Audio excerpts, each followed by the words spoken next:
Hello, and thank you for joining us again today for the third segment of our six-part series regarding the H-1B lottery process.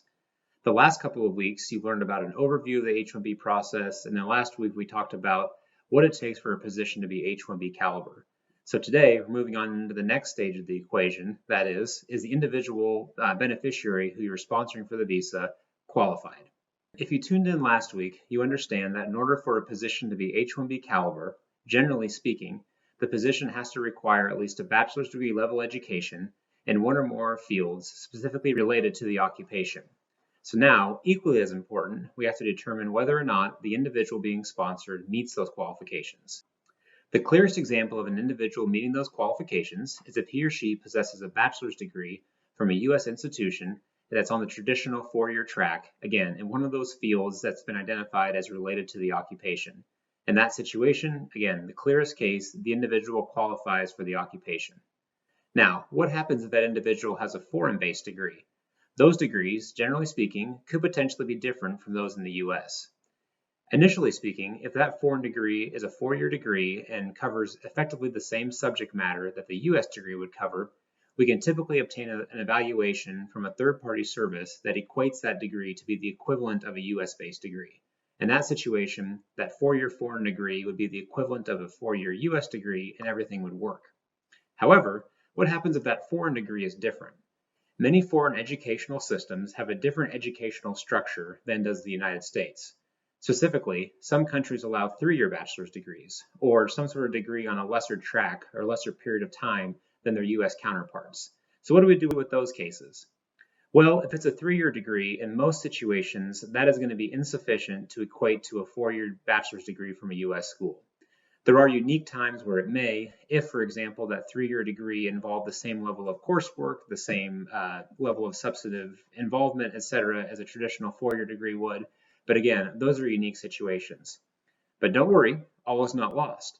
With the H-1B category, you can actually substitute professional experience in the occupation to account for any missing years of formal education. So the USCIS has come up with a little bit of a formula to make this work. Roughly stated, 3 years of professional experience within the occupation will make up for 1 year of missing, quote, formal education. So in that example of a 3-year degree from another country, that individual has 3 years of formal education, and as long as it's all germane to that subject area, if it's a computer science degree as an example, and that foreign degree is a 3-year degree in computer applications. That's probably closely related enough where now if that person has 3 years of professional experience in an IT-related occupation, that will be sufficient to account for that 1 additional year of formal education that's missing. The same type of equation can be used if situations where individuals have maybe an unrelated degree or they have no degree at all. So a few examples on that. Let's assume that our position requires a bachelor's degree in computer science. Maybe your candidate has a bachelor's degree, 4-year degree from a U.S. school, but that degree is in history or business administration.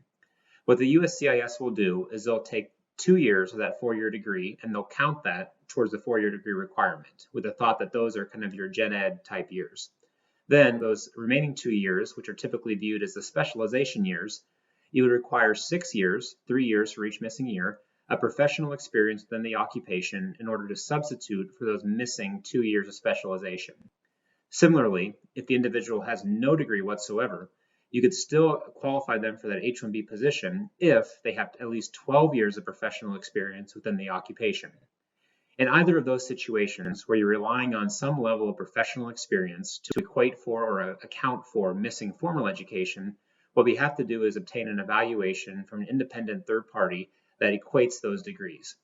And so what that looks like is that we need to produce not only whatever transcripts they do have from their formal education, but also detailed letters of experience from prior employers, coworkers, etc., that identify exactly what tasks were performed in those positions.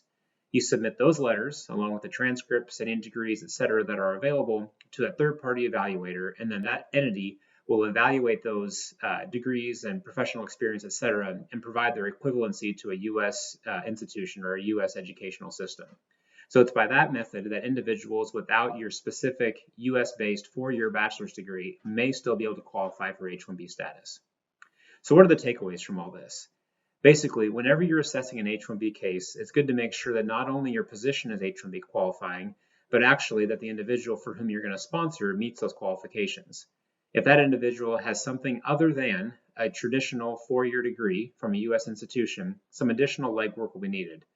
If it's just a 4-year degree from a foreign school, you'll need to get that evaluated to make sure that it's equivalent. If there's something less than 4 years of education, you'll probably have to jump through one of these hoops regarding experience to make up for those missing years of formal education. Thanks again for joining us, and we look forward to next week, where we're actually going to dive into filing the H-1B petition if you are fortunate enough to be selected in the lottery. Thanks so much.